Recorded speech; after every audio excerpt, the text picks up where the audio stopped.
हरे कृष्णा। आप सभी का दिन शुभ और मंगलमय हो। इससे पहले का अध्याय सुनने के लिए आप सभी का बहुत बहुत आभार। आज सुनिए आगे की कथा। इससे पहले के अध्याय में आपने जाना था कि किस प्रकार ऋषियों ने श्री सूत जी से पूछा था कि हे सूत नंदन, भगवान जलशाई वहाँ कैसे प्राप्त हुए हैं और किस विधि से उनकी पूजा की जाती है। तब श्री सूत जी ने जो कुछ भी वर्णन किया उसका महात्म्य आज की इस कथा में आप सुनिए।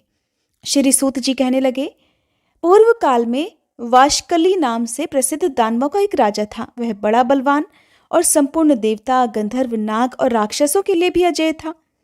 उस महाबली दानव ने संपूर्ण भूमंडल को अपने वश में करके दैत्यों की सेना साथ लेकर देवलोक पर भी चढ़ाई कर दी। वहां देवताओं और असुरों में एक दूसरे का संहार करने वाला बड़ा भयंकर युद्ध हुआ।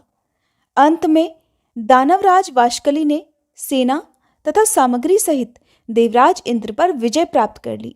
तब देवराज इंद्र ने देवताओं के साथ स्वर्ग का सिंहासन छोड़कर श्वेत द्वीप निवासी भगवान विष्णु की शरण ली, जहां शेषनाग की शैया पर श्री हरि योग निद्रा को स्वीकार करके शयन करते हैं और देवी लक्ष्मी उनके युगल चरणार विंदों की सेवा में लीन रहती हैं। वहीं पहुंचकर देवताओं ने सब ओर से वैदिक सूक्तों द्वारा भगवान विष्णु का भक्तिपूर्वक स्तवन किया। फिर जगदीश्वर भगवान श्री हरि शैया से उठकर देवराज इंद्र से बोले, हे सहस्त्राक्ष, इस समय तीनों लोकों में कुशल तो है ना? तुम संपूर्ण देवताओं को साथ लेकर यहाँ कैसे आए हो? तब देवराज ने कहा, हे भगवान, दैत्यराज वशकली भगवान शंकर से वरदान पाकर बड़ा बलवान हो गया है। वह तो देवताओं द्वारा युद्ध में अजेय है और उसने युद्ध भूमि में मुझे भी परास्त कर दिया है। हे मधुसूदन, इस समय वह स्वर्गलोक में निवास करता है और इसी कष्ट से मैं संपूर्ण देवताओं के साथ आपकी शरण में आया हूँ। प्रभो, पूर्व काल में हिरण्याक्ष और हिरण्यकश्यपु के भय से तथा अन्यान्य दुरात्मा दैत्यों के आतंक से भी आपने ही हम सब देवताओं की रक्षा की है। अतः इस महाबली दानव वाशकली से भी आज हमारी रक्षा कीजिए। देवेश, आपको छोड़कर हम देवताओं के लिए दूसरा कोई उत्तम आश्रय नहीं है। तब श्री भगवान कहने लगे, हे इंद्र, समय आने पर मैं स्वयं उस दानव को दंड दूंगा। इसलिए जब तक वह समय नहीं आता तब तक तुम कहीं तीर्थ भूमि में रहकर बड़ी भारी तपस्या करो। तब देवराज इंद्र ने कहा कि हे जगदीश्वर, मैं उस दैत्य का नाश करने के लिए किस क्षेत्र में तपस्या करूं, ये आप ही बताइए। भगवान विष्णु कहने लगे, हे इंद्र, चमत्कारपुर का क्षेत्र सिद्धिदायक है, इसलिए तुम वहीं जाकर उसके वध के लिए तपस्या करो। फिर देवराज इंद्र ने कहा, हे केशव, हम दानवराज वाशकली से डरे हुए हैं, इसलिए आपके बिना वहां नहीं जाएंगे। इसलिए आप भी हमारे साथ स्वयं वहां चलिए। आपसे सुरक्षित होकर ही मैं वहां भारी तपस्या कर सकूंगा। फिर भगवान विष्णु ने तथास्तु कहकर देवताओं और लक्ष्मी जी के साथ चमत्कारपुर के क्षेत्र में पदार्पण किया। उस समय देवताओं ने अपने लिए पृथक पृथक आश्रम बनाया। भगवान विष्णु ने वहां के प्राचीन और सुविस्तृत कुंड में क्षीर सागर का आह्वान किया और श्वेत द्वीप की तरह वहां भी वे शयन करने लगे। उस समय सब देवता उनके चारों ओर विनीत भाव से खड़े होकर उनकी स्तुति करते थे। फिर आषाढ़ कृष्णा द्वितीया पूर्णिमांत मास की गणना के अनुसार श्रावण कृष्ण द्वितीया का शुभ अवसर आने पर बृहस्पति जी ने देवराज इंद्र से कहा कि हे पुरंदर, आज अशून्य शयना नाम वाली द्वितीया है। ये भगवान विष्णु को अत्यंत प्रिय तिथि है। ये सुनकर देवराज ने शास्त्रोक्त विधि से व्रत करके उस दिन जलशाई विष्णु जी का पूजन किया और इसी प्रकार 4 महीनों तक प्रत्येक द्वितीया के दिन वे श्रीहरि का पूजन करते रहे। इससे वे दिव्य तेज से संपन्न हो गए। उन्हें तेज रूप में देखकर भगवान विष्णु बड़े प्रसन्न हुए और कहने लगे, हे इंद्र, अब तुम संपूर्ण देवताओं के साथ वाशकली का वध करने के लिए जाओ, तुम्हारी विजय अवश्य होगी। देव शत्रुओं को मारने के लिए मेरा ये सुदर्शन चक्र भी तुम्हारे साथ जाएगा। ऐसा कहकर श्रीहरि ने दानवेंद्र का वध करने के लिए इंद्र के साथ अपने सुदर्शन चक्र को भी भेज दिया। देवराज ने उस चक्र के साथ जाकर युद्ध में फिर संपूर्ण दानवों का संहार कर डाला। दानवराज वाशकली भी चक्र से मस्तक कट जाने के कारण वज्र के मारे हुए पर्वत की तरह पृथ्वी पर गिर पड़ा। और भी बहुत से शूरवीर बलोन्मत्त दानव युद्ध में मारे गए। इस प्रकार दैत्य सेना का संहार करके सुदर्शन चक्र पुनः भगवान विष्णु के हाथ में आ गया। वे इंद्र आदि देवता भी निर्भय होकर पुनः भगवान विष्णु के समीप आए और उन्हें प्रणाम करके बोले, देवेश, आपके प्रभाव से हमारे सब शत्रु मारे गए और त्रिलोकी का अकंटक राज्य फिर हमें प्राप्त हो गया। अब हमारे लिए सदैव कल्याण करने वाला तथा हमारे शत्रुओं को भय पहुंचाने वाला जो भी कर्तव्य हो उसका उपदेश कीजिए। तब श्री भगवान कहने लगे, देवतागणों, मुझे तो संपूर्ण लोकों का हित करने के लिए पवित्र जल से भरे हुए इस कुंड में अब सदैव निवास करना है। इसलिए तुम्हें प्रतिवर्ष यहाँ आकर प्रयत्न पूर्वक चातुर्मास्य में होने वाले अशून्य शयन व्रत का पालन करना चाहिए, जिससे तुम्हारे शत्रु होंगे ही नहीं। दूसरा, जो भी मनुष्य भक्ति पूर्वक यहाँ आकर मेरी पूजा करेगा वह साधु पुरुषों के लोक को प्राप्त होगा। इंद्र, अब तुम स्वर्ग में जाकर राज्य करो। जब फिर आवश्यकता हो तब यहीं आकर मुझसे मिलना। श्री सूत जी कहते हैं, इसके बाद देवराज इंद्र भगवान विष्णु को प्रणाम करके चले गए और भगवान लोकहित के लिए वहीं रहने लगे। हे ब्राह्मणों, जो मनुष्य अत्यंत श्रद्धा पूर्वक भक्ति भाव से उन जलशायी भगवान विष्णु की पूजा करता है वह परम गति को प्राप्त होता है। सब देवताओं ने मिलकर वहां द्वार का निर्माण की है। वहां चौमासे में भगवान विष्णु का पूजन करके मनुष्य मनोवांछित कामनाओं को प्राप्त कर लेता है। इसलिए सर्वथा प्रयास करके सभी मनुष्यों को उस द्वारका की पूजा करनी चाहिए। श्री सूत जी कहते हैं, हे विप्रवरों, उसी क्षेत्र में एक दूसरा कुंड भी है जो विश्वामित्र ऋषि के द्वारा प्रकट किया गया है और वह सभी कामनाओं को पूर्ण करने वाला है। तब ऋषियों ने पूछा, हे सूत नंदन, विश्वामित्र मुनि का वह निर्मल तीर्थ किस समय वहां प्रतिष्ठित हुआ है? सूत जी कहने लगे, हे द्विजवरों, वहां पहले से ही एक साधारण झरना था जो पृथ्वी पर महात्म्य से युक्त होकर बहता था। फिर उसी में देव नदी गंगा वहां स्वयं आकर स्थित हुई, जिसमें स्नान करने वाला पुरुष तत्काल सभी पापों से मुक्त हो जाता है। और जो मनुष्य वहां पितरों के उद्देश्य से श्रद्धापूर्वक श्राद्ध कर्म करता है उसका वह श्राद्ध पितरों को अक्षय तृप्ति प्रदान करने वाला होता है। उस उत्तम तीर्थ में जो कुछ दान, होम और जप आदि सत्कर्म किया जाता है उसका अनंत फल होता है। एक समय की बात है, व्याध के बाण से घायल हुई एक हिरनी उस देव नदी के जल में घुसी और वहीं उसकी मृत्यु हो गई। उस पुण्य जल के प्रभाव से वही हिरनी स्वर्गलोक में मेनका नामक अप्सरा हुई। वह अप्सरा उस तीर्थ के प्रभाव का स्मरण करती हुई चैत्र शुक्ल तृतीया को रविवार और भरणी नक्षत्र का योग होने पर सदा वहां आकर स्नान किया करती थी। किसी समय वैसा ही योग आने पर मुनीश्वर विश्वामित्र भी कहीं से घूमते हुए उसी तीर्थ में आ गए। इधर मेनका भी देव दर्शन के लिए स्वर्गलोक से आई और भगवान की पूजा करके स्वर्ग में जाने लगी। तब तक उसकी दृष्टि वहां इधर उधर घूमते हुए मुनिवर विश्वामित्र पर पड़ गई। उन्हें देखते ही मेनका काम के अधीन हो गई और शीघ्रतापूर्वक उनके समीप गई। उस अदृष्ट पूर्व सुंदरी को देखकर मुनि ने पूछा, कल्याणी, तुम्हारा शुभ हो। मन, वाणी और क्रिया द्वारा भगवान विष्णु के चरणों में तुम्हारी अविचल भक्ति हो।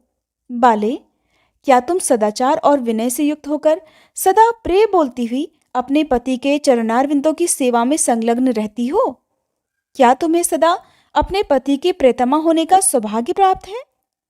क्या पति के सामने या परोक्ष में भी तुम दान आदि से अपने बंधु बांधवों और सुहृदों का सत्कार करती हो? क्या तुम पति के सो जाने पर सोती और उनके जागने से पहले ही उठ जाती हो?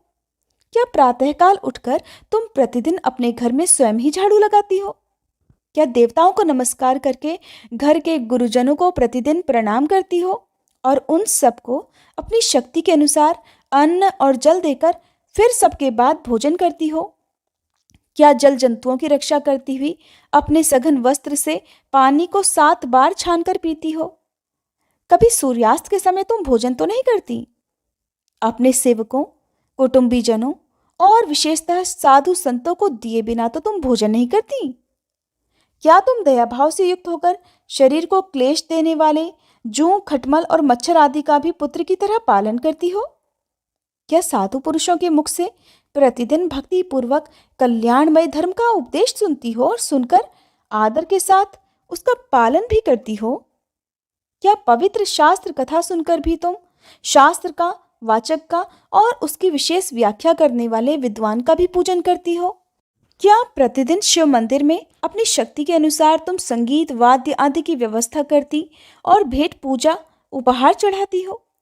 क्या तुम साधु पुरुषों को उनका पूरा शरीर ढकने के लिए उपयुक्त वस्त्र अर्पित करती हो? तुम दूसरों के घर में विशेषतः रात के समय व्यर्थ घूमने के लिए तो नहीं जाती? कहीं पति के भूखे होते हुए भी तुम स्वयं तो भोजन नहीं कर लेती? क्या तुम प्रयत्न पूर्वक पति की आज्ञा का उल्लंघन करने के दोष से अपने आप को बचाती हो? कभी पति के क्रोधित होने पर तुम उनकी बातों का उत्तर तो नहीं देती? उनके क्रोध रूपी पाप का निवारण करने के लिए उनसे मीठे और प्रिय वचन तो बोलती हो ना? तुम पति के परदेश जाने पर मैले वस्त्र धारण करती और दीन, दुर्बल तथा म्लान वदन रहती हो ना? कभी मंदिर के पृष्ठभाग में तुम जूठा और टूटा हुआ बर्तन तो नहीं रखती? रात में जागरण काल में तुम कथा के स्थान, झरना, एकांत प्रदेश, नदी तट और वन में कभी अकेली तो नहीं जाती? और अपने मुखमंडल में तुम कुमकुम की बेंदी तो लगाती हो ना? तब मेनका बोली, मुने, आपने जिनके धर्मों का वर्णन किया है वे दूसरी स्त्रियां हैं। हम तो स्वेच्छा विहार करने वाली देवलोक की अप्सराएं हैं। महाभाग, आप किस देश से आए हैं? आपके दर्शन से तो मेरा मन विचलित हो रहा है।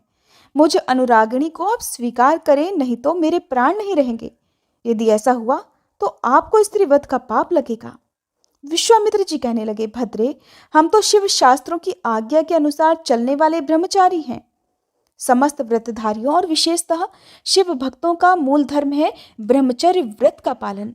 इसलिए हम जैसे लोगों से तुम फिर कभी ऐसी बात मत करना। व्रतधारी और शिव भक्त पुरुष 100 वर्षों से अधिक समय तक जो तपस्या करता है वो एक बार के स्त्री प्रसंग से नष्ट हो जाती है। जो पापात्मा स्त्री को स्वीकार करता है उसका शिवोपासना संबंधी व्रत व्यर्थ हो जाता है। भगवान शिव के भक्तों को स्त्रियों के साथ बातचीत करने से भी पाप लगता है। इसलिए तुम शीघ्र इस स्थान से चली जाओ। तुम जीवित रहो या मर जाओ, परंतु मैं तुम्हारी इस बात को नहीं मानूंगा। व्रती पुरुषों को स्त्री वध की अपेक्षा स्त्री संगम से ही अधिक पाप लगता है। स्त्री वध करने पर तो व्रती पुरुषों के लिए विद्वानों ने प्रायश्चित बतलाया है, परंतु उनके संगम से जो दोष लगता है उसका कोई प्रायश्चित नहीं कहा। इसलिए तुमको यहाँ से चले जाना चाहिए।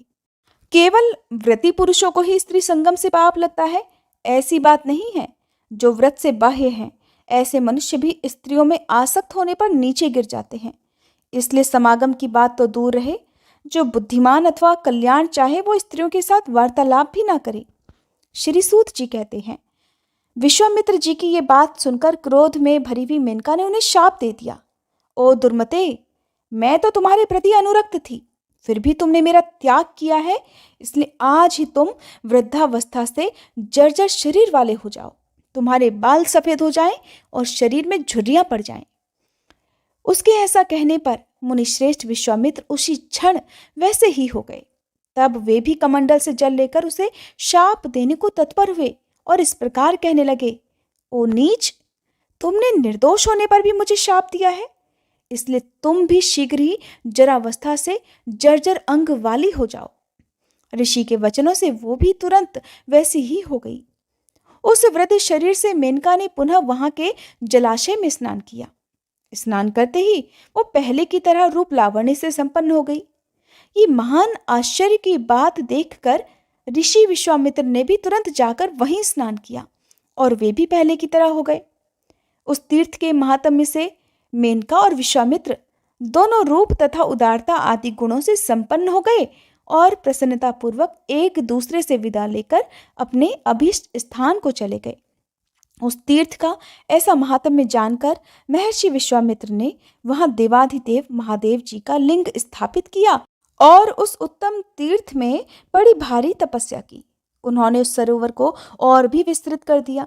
वहां स्नान करके जो पुरुष उस उत्तम विश्वामित्रेश्वर लिंग का पूजन करता है वह भगवान शिव के लोक में जाता है।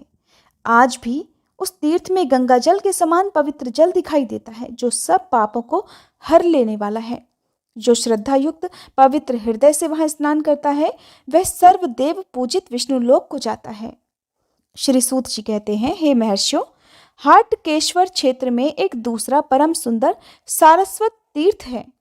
वहां स्नान करने वाला गूंगा मनुष्य भी बोलने में पटु हो जाता है और वह ब्रह्मलोक तक के सभी लोकों में अपनी रुचि के अनुसार जाता है। प्राचीन काल में बलवर्धन नाम से विख्यात एक राजा थे जो समुद्र पर्यंत संपूर्ण पृथ्वी को अपनी भुजाओं के बल से जीतकर उसका उपभोग करते थे। उनके एक सर्वलक्षण संपन्न पुत्र हुआ। पिता ने 12वें दिन श्रेष्ठ ब्राह्मणों को बुलाकर उसका नाम अम्बुवाची रखा। तदंतर राजा का लाड़ प्यार पाकर वह बालक प्रतिदिन बढ़ने लगा, परंतु जन्म से ही मूक होने के कारण वह कुछ भी बोल नहीं सकता था। फिर उस बालक का 7वां वर्ष आने पर राजा बलवर्धन मृत्यु को प्राप्त हो गए। तब मंत्रियों ने राजा के उसी पुत्र को राज्य सिंहासन पर बिठा दिया, क्योंकि उनके दूसरा कोई पुत्र नहीं था। इस प्रकार राज सिंहासन पर बैठे हुए बाल्यावस्था से युक्त उस गूंगे राजा के राज्य में सभी ओर उन्माद होने लगे। जल जंतुओं की तरह बलवान लोग सभी ओर दुर्बलों को सताने लगे। तब मंत्रियों ने अपने पुरोहित वशिष्ठ जी से कहा, महामुने, इस राजा के बोलने के लिए कोई उपाय कीजिए। इसकी जड़ता से ही सारी पृथ्वी उजड़ती जा रही है, इसलिए कोई उचित उपाय कीजिए। तब दीर्घ काल तक विचार करके वशिष्ठ जी ने मंत्रियों से कहा, हाटकेश्वर क्षेत्र में सभी कामनाओं को देने वाला सारस्वत नामक तीर्थ है, वहीं ये राजा स्नान करे। तब महर्षि वशिष्ठ के कहने से राजा अम्बुवीची ने तत्काल जाकर उस तीर्थ में स्नान किया और उसी क्षण वे मधुर स्वर से बोलने वाले वक्ता हो गए। राजा ने सरस्वती देवी का ऐसा प्रभाव जानकर बड़ी श्रद्धा के साथ उनका चिंतन किया और नदी तट से मिट्टी लेकर स्वयं ही सरस्वती देवी की चतुर्भुजा मूर्ति का निर्माण किया। वे दाहिने हाथ में मनोहर कमल और नक्षत्रों के तेज को तिरस्कृत करने वाली अक्षमाला लिए हुई थी तथा बाएं हाथ में उन्होंने दिव्य जल से भरा हुआ कमंडल और सब विद्याओं की उत्पत्ति की स्थानभूत पुस्तक ले रखी थी। ऐसी मूर्ति का निर्माण करके राजा ने यत्नपूर्वक उसे शिला पृष्ठ पर स्थापित किया और धूप माला तथा चंदन से भक्तिपूर्वक उसकी पूजा की। फिर श्रद्धा भाव से पवित्र हृदय के द्वारा उनके आगे शुद्ध और विनीत भाव होकर नरेश ने उच्च स्वर से देवी की स्तुति की। देवी, सत असत रूप तथा बंध मोक्ष रूप जो कोई भी वस्तु है वह सब गुप्त रूप से स्थित रहने वाली आपके द्वारा व्याप्त है, ठीक उसी तरह जैसे अग्नि के द्वारा ईंधन व्याप्त होता है। आप ही सिद्धि रूप में सभी लोगों के हृदय में निवास करती हो। हे देवेश्वरी, आपकी जिह्वा पर वाणी रूप से और नेत्र में ज्योति स्वरूप से विराजमान हो। तीनों लोकों में एकमात्र आप ही भक्ति भाव से ग्रहण करने योग्य हो। शरण में आए हुए दीनों और पीड़ितों की रक्षा में आप सदा तत्पर रहती हो। आप कीर्ति, आप ही धृति, आप ही मेधा, आप ही भक्ति और आप ही प्रभा कही गई हैं। समस्त प्राणियों में निवास करने वाली कांति, शुद्धा और निद्रा भी आप ही हैं। तुष्टि, पुष्टि, श्री, प्रीति, स्वहा, स्वधा, रात्रि, रति, पृथ्वी, गंगा, सत्य, धर्म, मनस्विनी, लज्जा, शांति, स्मृति, दक्षा, गौरी, रोहिणी, क्षमा, कुहु, राका, अदिति, ब्रह्माणी, विनता, लक्ष्मी, कद्रू, दाक्षायणी, सती, शिवा, गायत्री, सावित्री, कृषि, वृष्टि, श्रुति, कला, वेला, नाड़ी, त्रुटि, काष्ठा, रसना और सरस्वती सब कुछ आप ही हो। इसके सिवा तीनों लोकों में और भी जो कुछ है, जो अधिक होने के कारण मेरे द्वारा नहीं कहा गया हो, वह सब चेष्टा युक्त और चेष्टा रहित वस्तुएं आपका ही स्वरूप हैं। गंधर्व, किन्नर, देवता, सिद्ध, विद्याधर, नाग, यक्ष, गुह्यक, भूत, दैत्य और विनायक गण आदि सब आपके ही प्रसाद से परम सिद्धि को प्राप्त हुए हैं। अन्य देवता कष्टपूर्वक आराधना और पूजा करने पर ही मनुष्यों के पाप हरते हैं, परंतु आप केवल नाम लेने से ही सबका उद्धार कर देती हो। राजा अम्बुवीची के द्वारा इस प्रकार स्तुति किए जाने पर देवेश्वरी सरस्वती देवी ने अत्यंत हर्षित होकर कहा, हे राजन, मैं तुम्हारी सुस्थिर भक्ति और इस स्तुति से बहुत संतुष्ट हूं, इसलिए तुम शीघ्र ही कोई मनोवांछित वर मांगो। तब राजा ने कहा, हे देवी, आज से मेरी प्रार्थना स्वीकार करके आप सदा इसी तीर्थ में निवास करें और आपकी ये पूजनीय प्रतिमा त्रिभुवन विख्यात होकर इस तीर्थ में मेरी सुस्थिर कीर्ति के रूप में विद्यमान रहे। जो यहाँ स्थित रहने वाली आपकी आराधना जिस भी निमित्त करे, उसकी भक्ति के अनुसार आप उस कामना को शीघ्र पूर्ण करती रहें। तब देवी सरस्वती बोली, राजन, जो इस शुभ सलिल में स्नान करके अष्टमी और चतुर्दशी तिथि को यहाँ मेरी पूजा करेगा, उसकी मनोवांछित कामनाओं को मैं अवश्य पूर्ण करूंगी। श्री सूत जी कहते हैं, इस प्रकार परमेश्वरी सरस्वती देवी सभी लोगों के हित के लिए तभी से वहां निवास करने लगी। जो मनुष्य अष्टमी और चतुर्दशी को उपवास करके श्वेत पुष्प और चंदन आदि के द्वारा वहां उनका पूजन करता है, वह जन्म जन्मांतर तक उत्तम वक्ता और मेधा से संपन्न होता है। सरस्वती के प्रसाद से उसके वंश में कोई भी मूर्ख नहीं पैदा होता। जो सरस्वती देवी के आगे धर्म कथा श्रवण करता है, वह उनके प्रभाव से 3 युगों तक स्वर्गलोक में निवास करता है। जो सरस्वती देवी के मंदिर में सदा श्रद्धा पूर्वक विद्या दान करता है, वह अश्वमेध यज्ञ का फल पाता है। जो वहां श्रेष्ठ ब्राह्मण को धर्मशास्त्र की पुस्तक दान करता है, वह भी अश्वमेध यज्ञ का फल पाता है। जो देवी सरस्वती के आगे खड़ा होकर वेद पाठ करता है, वह संपूर्ण अग्निष्टोम यज्ञ का फल प्राप्त करता है। हरे कृष्णा। आज के अध्याय में बस इतना ही। इसके आगे का वृतांत आप सभी अगले अध्याय में जरूर सुनिएगा।